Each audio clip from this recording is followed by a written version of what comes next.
Estimados estudiantes, tengan un cordial saludo. Vamos a proseguir Mira, con vamos a la hablar clase del día de hoy, del en la cual vamos a ver la solución de un ejemplo de una tabla de frecuencia con datos agrupados. ¿Ok? Entonces, lo que nosotros estamos viendo en pantalla actualmente son los datos en este caso, de 20 estudiantes que nos hacen referencia a las edades. ¿Ok? Vemos nosotros que son 20 estudiantes en total. Eh, por decir de alguna manera, el estudiante número uno tiene 22 años, el siguiente tiene 15, 19, 16, así sucesivamente. Entonces nos piden que a partir de esos datos elaboremos qué cosa, nuestra tabla de distribución de frecuencia.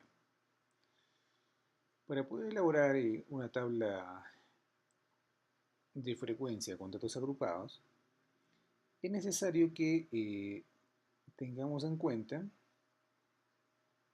algunos aspectos muy importantes, tales como es el rango. El rango me dice que es el valor máximo menos el valor mínimo. En este caso el valor máximo en mi distribución de frecuencia son 22 años. El valor mínimo o la edad mínima de ese grupo de 20 estudiantes es 13 años. Por lo tanto, 22 menos 13 años me da 9. 9 sería el rango para el conjunto de datos indicados. Ahora bien, número uno, calcular el rango. Número 2, calcular el valor de K. El valor de K me va a indicar en cuántos intervalos yo voy a poder distribuir o plasmar esa información que tengo en mi tabla de distribución de frecuencia.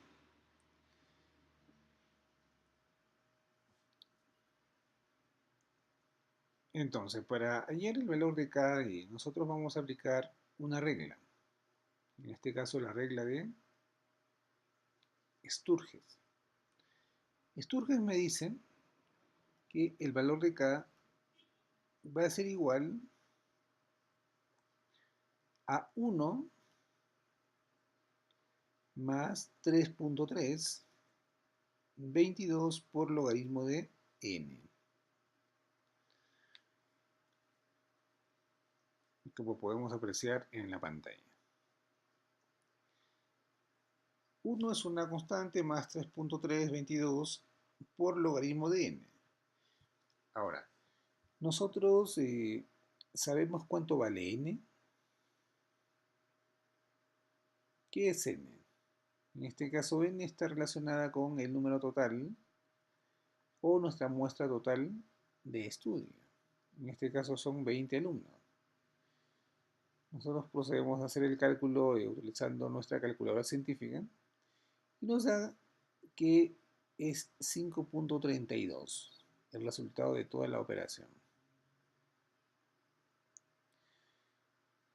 Eso quiere decir que de acuerdo a ese resultado nosotros vamos a poder escoger o vamos a poder plasmar nuestros datos en 5 intervalos. ¿Por qué 5? La recomendación de los distintos autores es que siempre el valor de K o el número total de intervalos en los cuales nosotros vamos a utilizar sea de preferencia un número impar. Entonces, como nos salió 5.32, que ya de por cierto es impar, simplemente lo redondeamos al número entero, ¿no? En este caso a 5. En el caso que nos hubiera salido un número par, como habíamos visto, el 6.32, nosotros lo podemos redondear a 7 para que hagamos caso a la recomendación que nos brindan los distintos autores. Trabajar con clases impares. ¿Ok?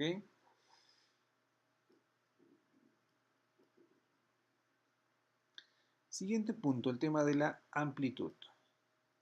Si es mi amplitud, la amplitud que me denota la anchura de mi intervalo. La anchura. Quiere decir de cuánto en cuánto el intervalo va a crecer. Entonces, como ya tengo en pantalla, por ejemplo, mi dato mínimo, el cual es 13 años. 13 años. De 13 años ¿hasta cuánto? Teniendo en cuenta que mi amplitud es igual a ¿cuánto? A 5.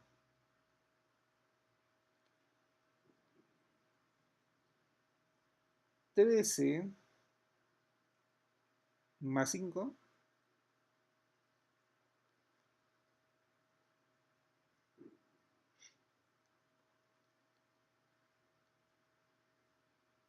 la fórmula en la cual nosotros aplicamos para calcular la amplitud va a ser igual a R, o sea, al rango, que es 9, sobre el valor de K, 5.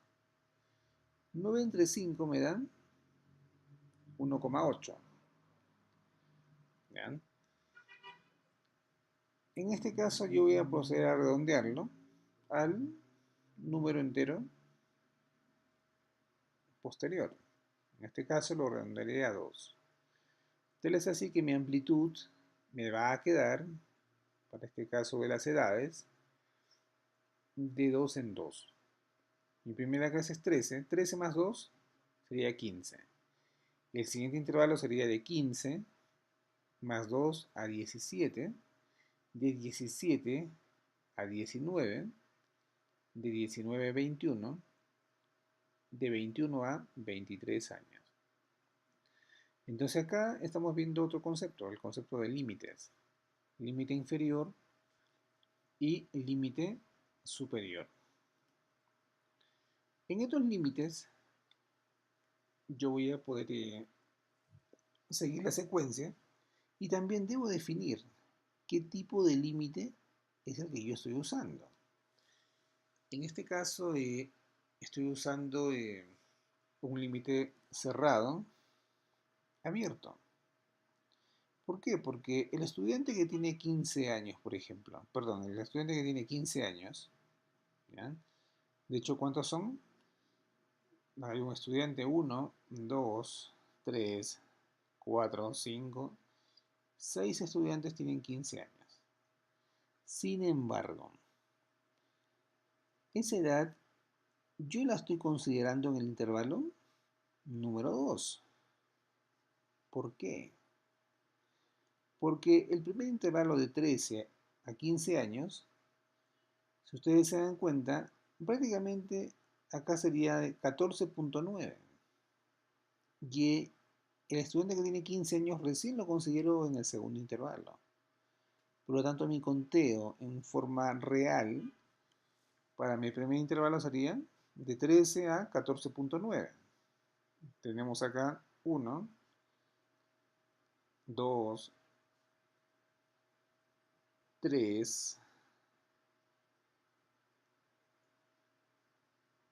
4 estudiantes. ¿En qué? En base a este rango. ¿Bien? Intervalo cerrado, abierto. Ahora bien, X. El valor de X me demuestra o me dice que es la marca de clase. ¿Qué es la marca de clase? Es el punto intermedio de mi intervalo. ¿Cómo la calculo? Haciendo la semisuma del límite inferior más el límite superior que es 15, todo entre 2. Hago la operación y me sale 14 para mi primer intervalo. Quiere decir que el punto medio o la marca de clase es ¿cuánto? Es 14. Ahora, si yo sé que mi amplitud en este caso es 2, por lo tanto, para hacer el ejercicio mucho más rápido, sumaré 14 más mi amplitud 2 serían 16. 16 sería mi amplitud para mi clase siguiente. 16 más 2 sería 18. 18 más 2, 20. Y 20 más 2 sería 22 para mis siguientes clases. Mi frecuencia. La frecuencia y la cantidad de veces que se repite qué cosa, un determinado dato. De 13 a 15, 13, 1, 2, 3 y 4 datos. 4 estudiantes. Los que tienen 15 recién las consiguieron en el segundo intervalo. Serían de 15 a 17. A ver, 1, 2, 3, 4, 5, 6, 7, 8, 9. 9 estudiantes en el segundo intervalo. De 17 a 19, quiero saber cuántos estudiantes hay. De 17 a 19, por ejemplo. 17, 17 a 19. Tengo por acá 1, 2, 3. 3 estudiantes. Ahora bien, una vez que mi tabla de frecuencia está parcialmente armada, ¿no? De acuerdo a la cantidad de datos que se ha tenido, voy a proceder a calcular lo que es la frecuencia relativa, o H sub i minúscula. La frecuencia relativa me dice que es igual a la frecuencia absoluta, en este caso de mi primera clase que es 4, entre n, que en este caso es 20. 4 entre 20 me da una frecuencia relativa de 0.2. Mi siguiente frecuencia relativa será 9 entre 20. Me dará 0.45. 3 entre 20, 0.15. Mi siguiente clase es lo mismo, 0.15. Y 1 entre 20 a 0.05. Debemos tener en cuenta, jóvenes, el valor que debe tomar la sumatoria de las frecuencias relativas. Estas deben ser igual a la unidad. ¿Ya? No obstante, si no nos sale de repente el valor 1 como sumatorio de la frecuencia relativa, va a querer decir que nosotros nos hemos equivocado al hallar qué cosa, nuestras frecuencias relativas, al hacer la operación. Es por eso que en este punto es muy importante que sepamos redondear cifras. ¿Ok? En términos estadísticos, si nosotros nos pasamos a un porcentaje por más pequeño que sea posible, este se va reflejado, ¿no? En nuestro estudio en base a una serie de parámetros. Es por eso, mientras más exactos somos y trabajamos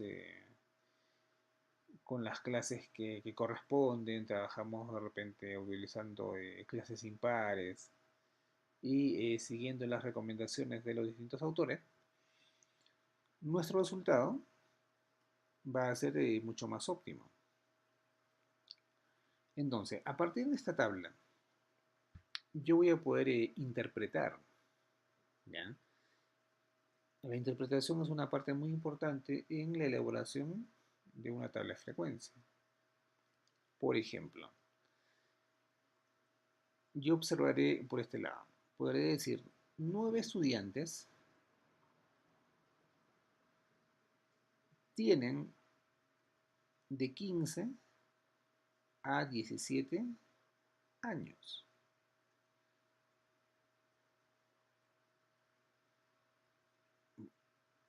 O podría decir lo siguiente, el 45% de estudiantes tienen edades comprendidas entre 15 y 17 años, los cuales me hacen referencia a 9 estudiantes.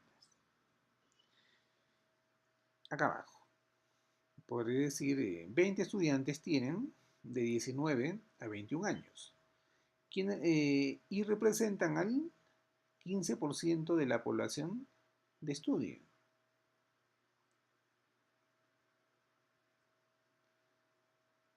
Otra interpretación. El 5% de estudiantes tienen de 21 a 23 años. Y esto me hace referencia a un estudiante. ¿Ok? Podré decir lo siguiente. Otra interpretación. ¿Cuántos estudiantes tienen edades comprendidas entre 13 y 17 años? ¿Cuántos estudiantes tienen edades entre 13 y 17 años? Podré decir que son 4 más 9. 3 estudiantes tienen edades comprendidas entre 13 y 17 años. Y corresponden al 47% de estudiantes de mi población de estudio.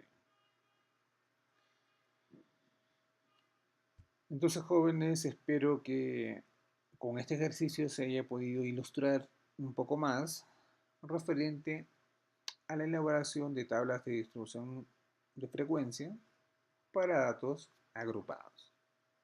Muchas gracias.